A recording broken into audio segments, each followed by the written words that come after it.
क्या पब्लिकली किस करना अश्लीलता होती है और क्या ये अपराध की श्रेणी में आता है? आइए जानते हैं भारतीय कानून में इसके क्या मापदंड है। अश्लीलता को कहीं पर भी भारतीय कानून में डिफाइन नहीं किया गया है, लेकिन धारा 294 भारतीय न्याय संहिता में इस अश्लीलता के क्या मापदंड हो सकते हैं, कौन से कृत्यों को अश्लील माना जा सकता है, उसके बारे में बताया गया है।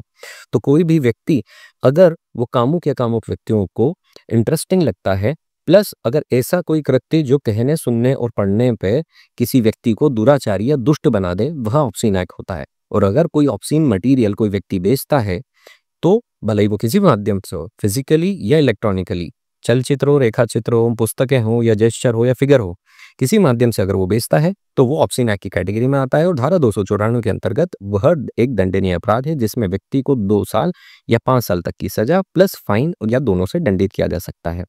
ऐसा ही अगर कोई ऑब्सीन मटेरियल बच्चों को बेचा जाता है तो ये गंभीर अपराध है, उसमें 3 साल तक की या 7 साल तक की और फाइन के साथ दंडित किया जा सकता है।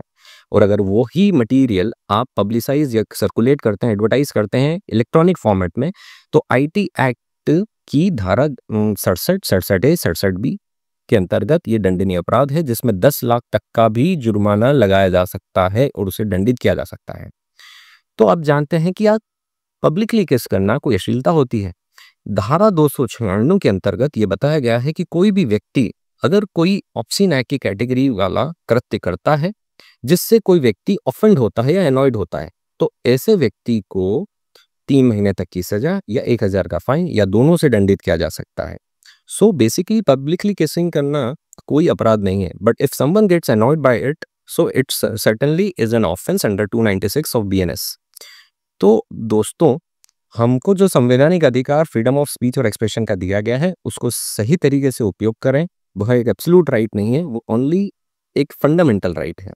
तो आज़ादी का मतलब अनुशासन खोना नहीं होता। आपको अपने अधिकारों के साथ कानून का सम्मान करना भी ज़रूरी है। ध्यान रखें, इस जानकारी को सर्कुलेट करें ताकि किसी को अपराध की श्रेणी में आने से बचाया जा सके। धन्यवाद।